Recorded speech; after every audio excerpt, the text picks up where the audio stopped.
The Buffalo Bills signed two important depth pieces, how Von Miller fits into this defense, and more of your herd mentality questions coming up today on Locked On Bills.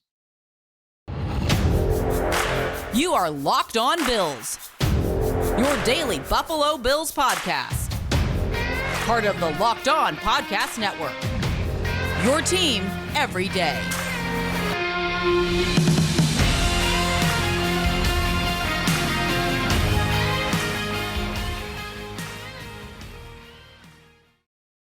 What's up, Bills Mafia? It's Joe Marino from the Draft Network, and I'm your host of Locked On Bills.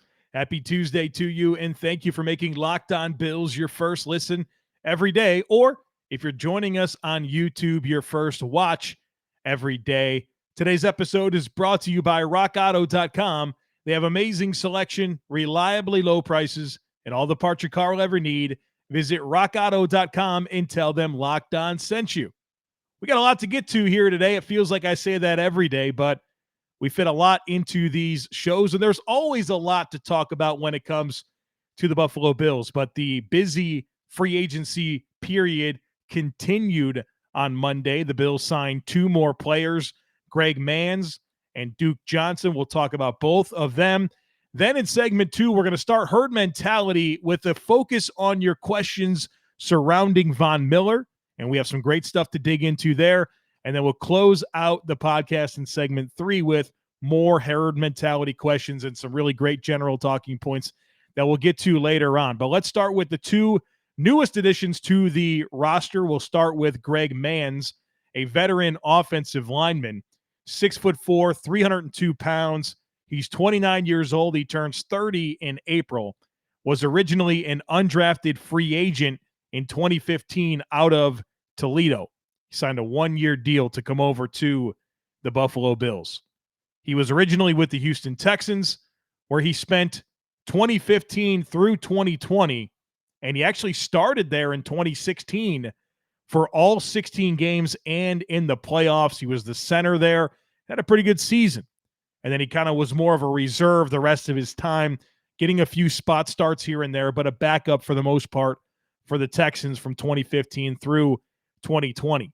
He spent 2021 with the Miami Dolphins, where he started 4 games. And so for his NFL career, he has 32 starts under his belt. And he's played a decent amount of snaps, 2,534 snaps to be exact, and 110 came at left guard, 1,616 at center, 805 at right guard, and 3 as an inline tight end. So as you can see, this is a versatile interior guy. Has considerable experience at right guard and center. And this is the type of player that you like to have on your roster that can fill in all 3 of those middle spots if you need them. This is not a player that the Bills signed to be a starter. I mean, if Ryan Bates departs, it's probably down at this point to Cody Ford and Greg Mancz at right guard. But I think this is more your versatile interior backup, which is a perfectly good player, experienced, has played multiple spots. This is what you're looking for in this swing interior guy. We talk a lot about swing tackles, guys that can play right and left tackle. We don't talk enough about guys that can play center and guard on the interior. And what I really like about this is I feel like the bigger need for the Bills is going to be at right guard. You know, Roger Saffold's going to come in and probably be the left guard, and that leaves that right guard spot open. Now, ideally, Ryan Bates is back. He's your right guard. Greg Mancz is your backup, who also backs up Mitch Morse, and you feel good about what you have. But I do like that this guy has a good amount of experience playing on the right side. So he's not a starter, a nice depth piece for the Bills' offensive line. The other player that they signed is Duke Johnson. And in the fallout of the J.D. McKissic debacle, which Brandon Beane has spoken pretty candidly on, being very critical, not of the agents for J.D. McKissic, not on McKissic himself, but on the Washington Commanders for breaking some unwritten rules and luring him back to Washington.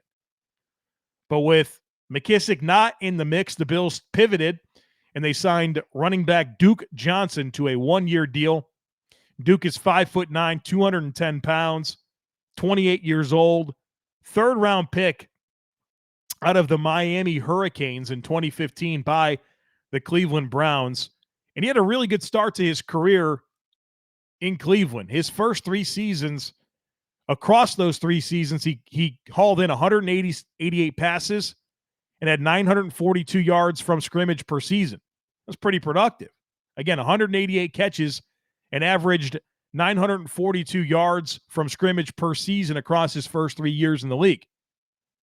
He was with Cleveland for 4 total years, and then he spent 2019 and 2020 with the Texans. His production dropped off there.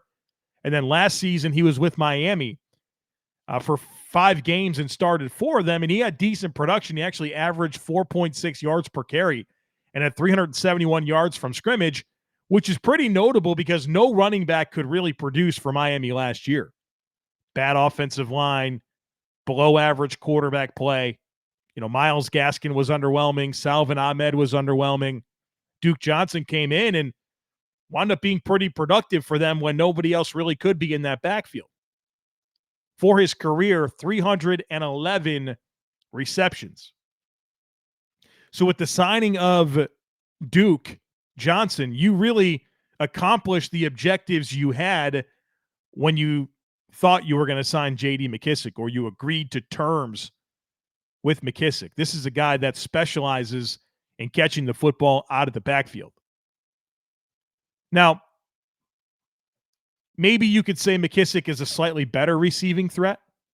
I think they're pretty comparable.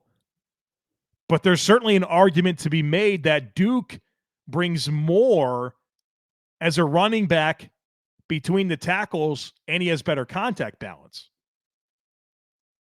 So I'm excited about this addition. I think this is exactly what the Bills were looking for in gaining a pass-catching specialist. And he can certainly carry the football as well between the tackles. I do think that expectations should be somewhat tempered. And really the root of me saying that is because he was unsigned for a good bit of the 2021 season. And that surprised me because I've generally thought of Duke Johnson as a nice complementary back. Certainly a top 3 caliber back in any NFL backfield. And this could be a really good fit in Buffalo.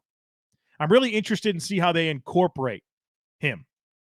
And I think we have to be careful about applying narratives about this offense under Ken Dorsey based on what we saw with Brian Daboll. And I know that when the Bills agreed to terms with McKissic, and I did the podcast talking about bringing in McKissic, I spent some time speculating on how he would be used, and I had some concerns because I felt like the Bills had struggled to get that third running back involved. Even 2 running backs involved at times under Brian Daboll, whether that was TJ Yeldon or Matt Breida. Just never really got that third guy going. But I do think we should be careful about applying narratives about the offense under Daboll to Ken Dorsey. Just because Daboll struggled to get multiple backs going, that doesn't mean that Ken Dorsey will. And we've already seen some shifts here. I mean, the Bills made a notable commitment to a second tight end in O.J. Howard. We never saw that with Daboll. There's probably going to be some more 12 personnel. So there's going to be carryover from Daboll to Dorsey, but this is Dorsey's offense. And it comes with new personnel groupings, which we've learned. It comes with, looks like, more backs getting involved out of the backfield. And then there's also the new influences that exist in Aaron Cromer, Joe Brady, and Mike Shula. So let's be careful that we just assume that everything's the same offensively, because from a coaching perspective, in terms of new faces, new personnel, and some of the new schemes and styles of play and personnel groupings, I think there's going to be a fair amount of differences this coming season with Ken Dorsey now running this Bills offense. It's that time of year again as college basketball's tournament is finally upon us. From all the latest odds, contests, and player props, BetOnline is the #1 source for all of your sports betting needs and info. BetOnline remains the best spot for all your sports scores, podcasts, and news this season. And it's not just basketball. BetOnline is your continued source for all your sports wagering information needs, including live betting and your favorite Vegas casino games. So head to the website today or use your mobile device to learn more about the trends and the action, because BetOnline is where the game starts.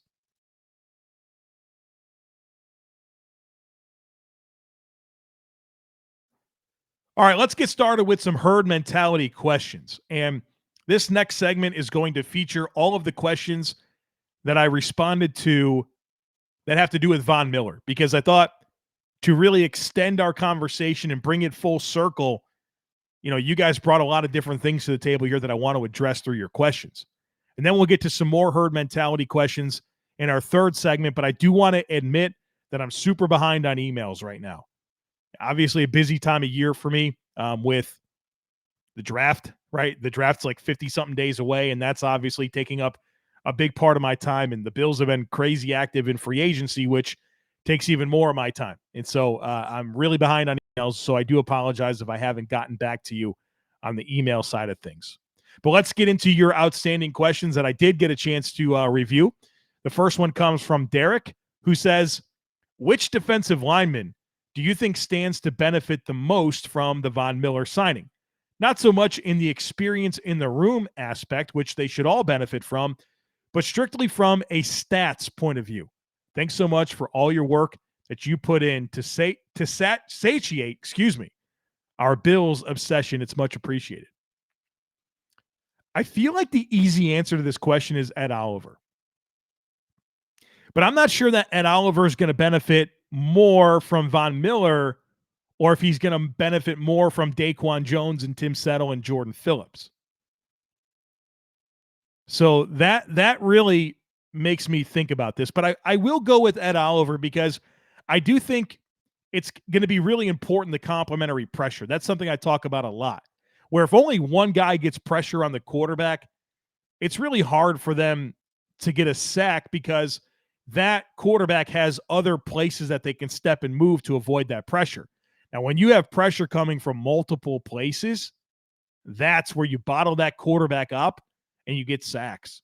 And so you have Ed Oliver creating that interior pressure with Von Miller creating that edge pressure. That quarterback's got nowhere to go.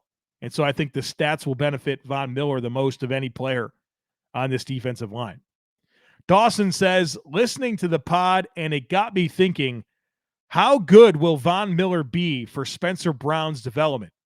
Feels like that's exactly who you want him lining up against in practice on a daily basis. I think that's a great point.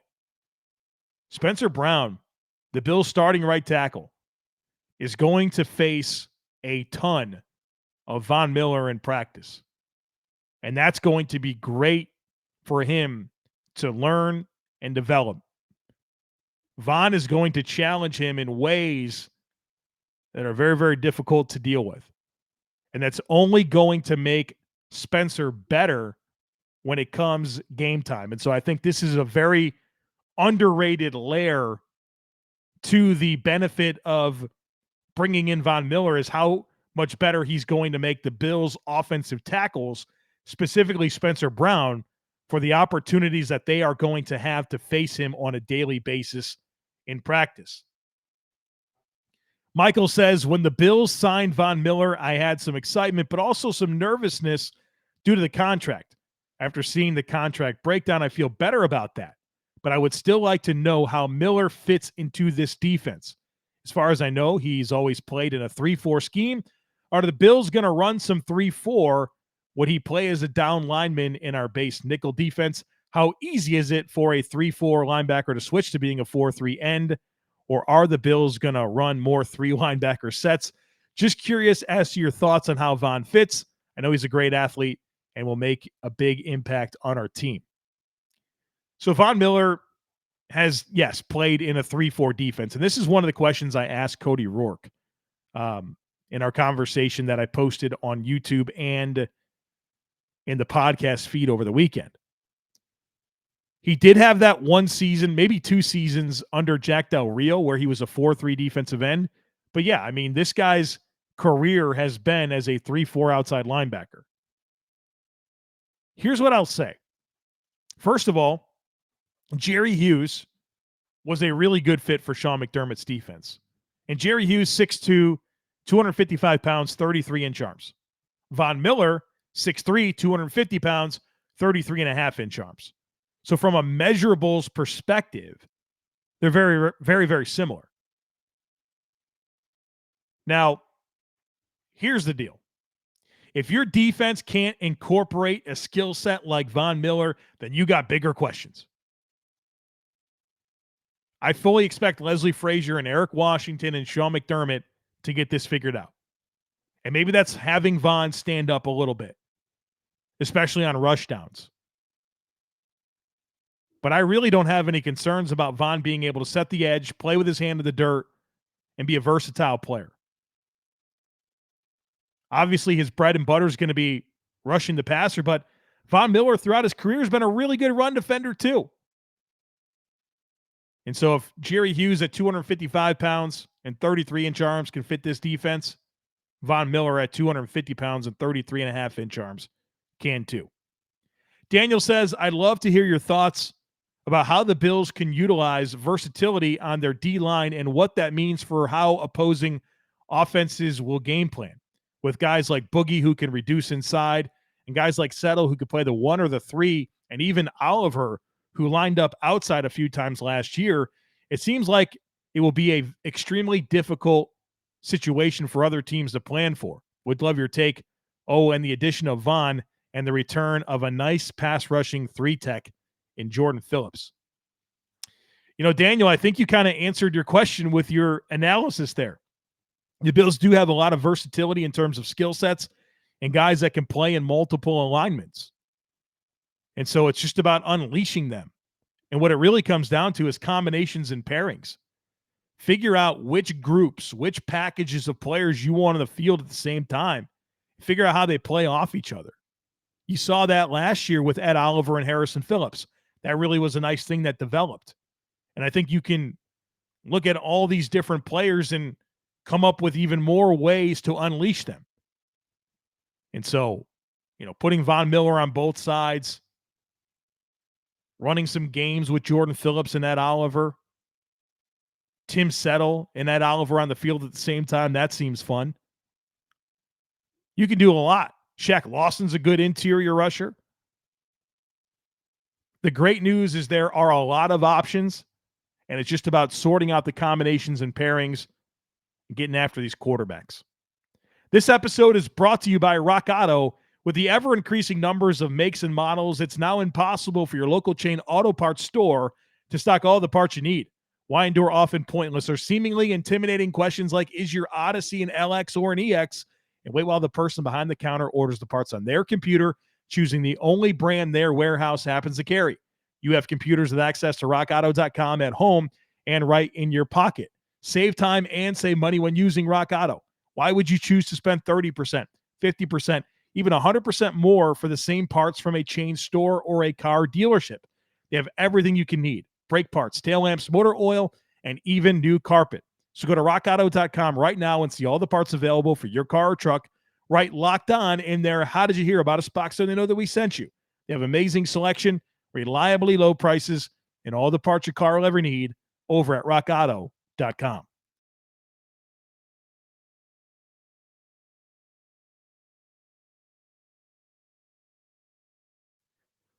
All right, let's get into some more general questions. The next one comes from Holinka, who says, heading out of the first week of free agency, it seems to me the Bills are better off at every position group except wide receiver, cornerback, and arguably quarterback. Do you agree?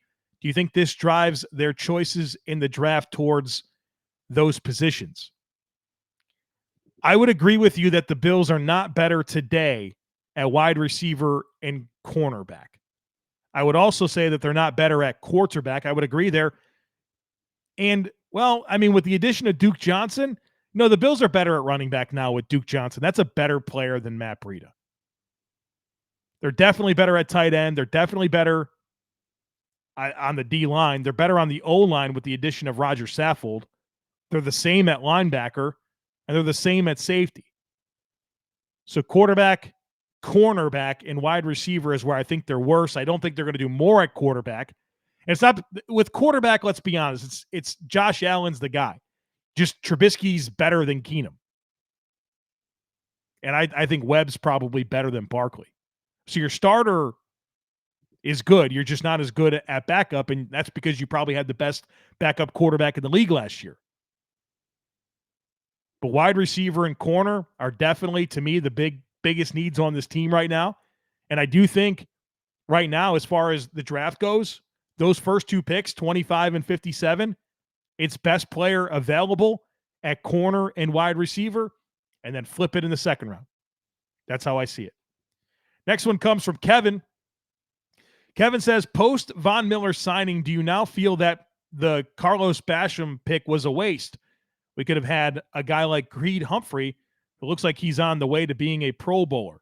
Morse had a good season, but Humphrey could be playing at a high level for the next decade.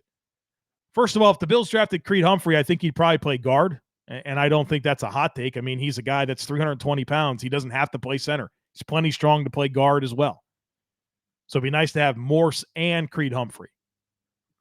But how could we say that right now about Carlos Basham? This guy is entering his second season. He was in a crowded depth chart. I mean, this guy deserves a whole lot more opportunity before we say things like he was a wasted pick.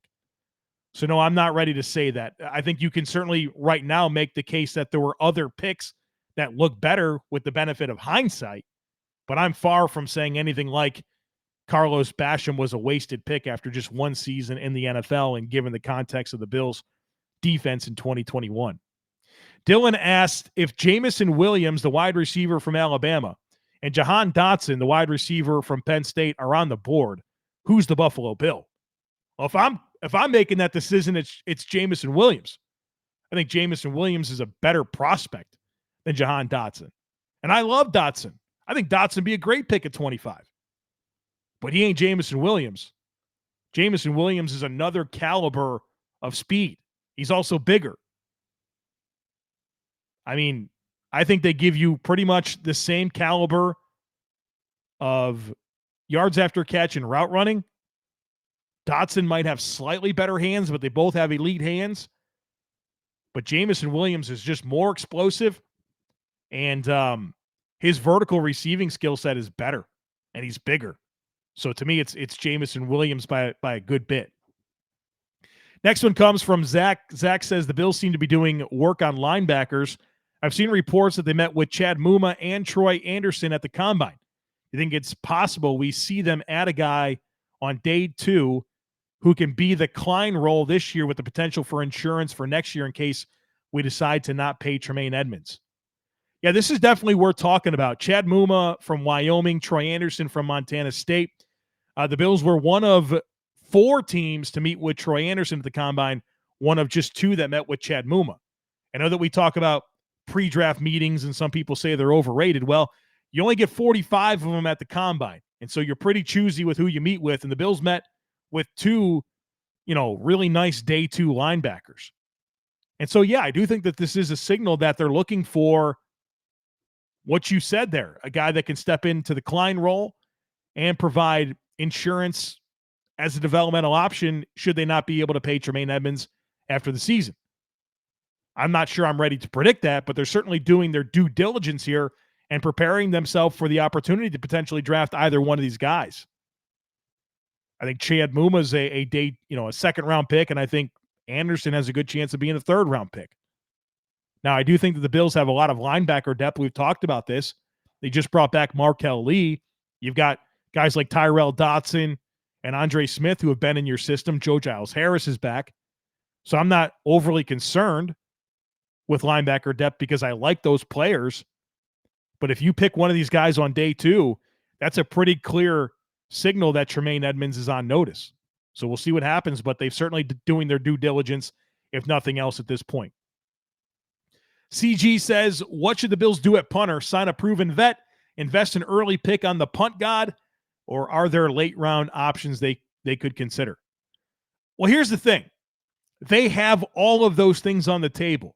There's veterans like Brian Anger and Thomas Morstead that they could sign right now and give themselves a really good punter. Matt Araiza, the punt god from San Diego State, I think you probably have to pick him in the 3rd round. You want to do that? I mean, he could be one of the best punters in the league for sure. I mean, this guy's pretty special.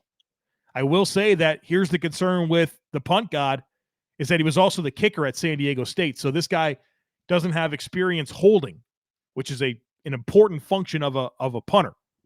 So we'll see what happens there, but that is something to keep in mind. You have to pick him in the 3rd round, and he doesn't have experience holding. And then late round guys, I mean, there's plenty of those too. Jordan Stout from Penn State, Ryan Stonehouse from Colorado State, Jake Camardra from Georgia, Blake Hayes from Illinois, Michael Turk from Oklahoma. The Bills will have options. And so that's what's important. They can vet through all of that and figure it out, but they have plenty of chances to improve the punter situation. Next one comes from Andy. Andy says, at what point in the 1st round would you start to contemplate spending additional capital to go get Sauce Gardner? What capital would you give up for a cornerback?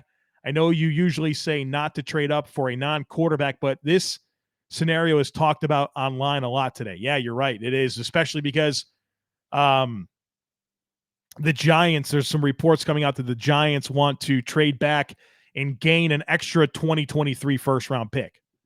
And so there's a logical conversation to be had about the Bills being the team that they trade back. And I got news, folks. If you're going from 25 to 7, you're giving up next year's first-round pick and a whole lot more. I wouldn't do it.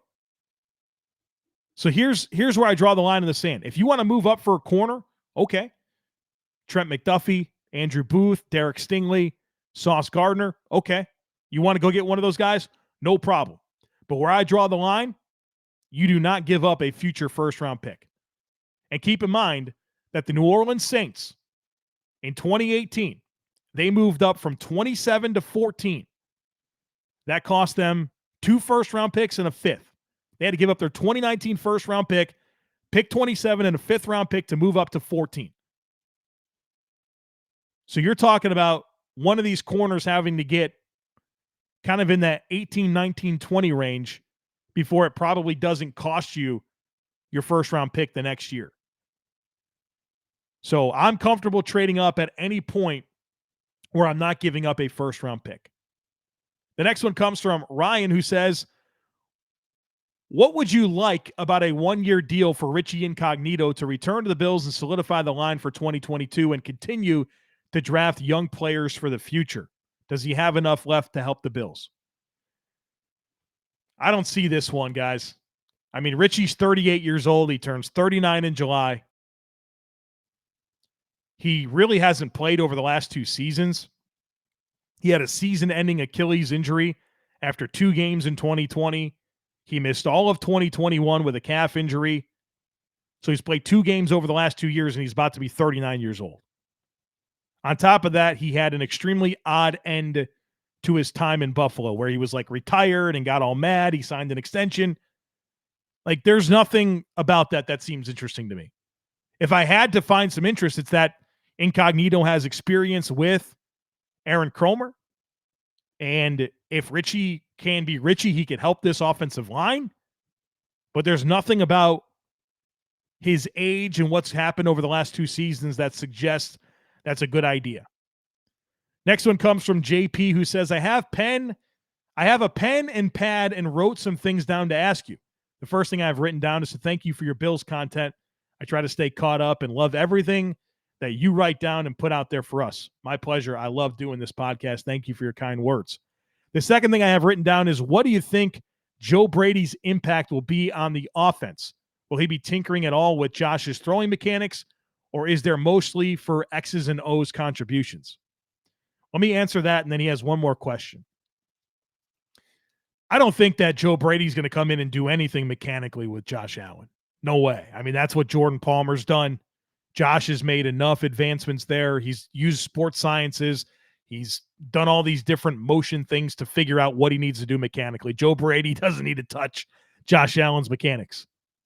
Where I think he can make an impact and where I get excited about Joe Brady is that he is a bright offensive mind. There's no question. Has a nice pedigree, good tenure with the Saints.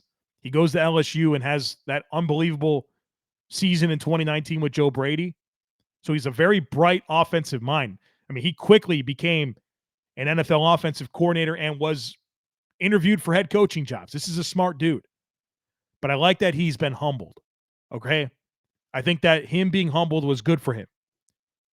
He had a very quick glow up, and he really didn't have a large enough foundational resume to get into the opportunities that he's gotten to. And so taking that step back, being in a good situation in Buffalo, being a quarterback coach, right, a position coach, is going to put him in the right spot to develop. All right, so I like that. And then I also like his passing game concepts that we saw at LSU. He's going to be an asset in that department. I really like his background with timing-based passers and guys like Drew Brees and Joe Burrow. And I think you can help bring that to the table and get even more out of Josh Allen. So that's what I like about Joe Brady. That's what I think his impact will be on the offense.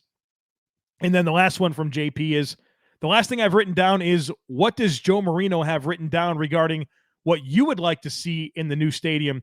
What's your ideal design and location? That's all I have down for now, sir. Keep up the good work. Thank you, JP. Here's I'll be completely honest with you about this new stadium. I don't have a long list of wants. I'm relieved it's happening. This stadium will add long-term sustainability for the Buffalo Bills in Buffalo. So first of all, I'm relieved and happy that it's happening for that reason. I just want a great venue to go watch a football game. That's all I'm looking for. Give me 110 yards or 120 yards, 2 goal posts. Give me a Buffalo in the middle of the field. Maybe some red end zones. Switch up the end zones a little bit more, right? I feel like it's been the blue ones for a long time now. Let's maybe go back to the red. I don't know.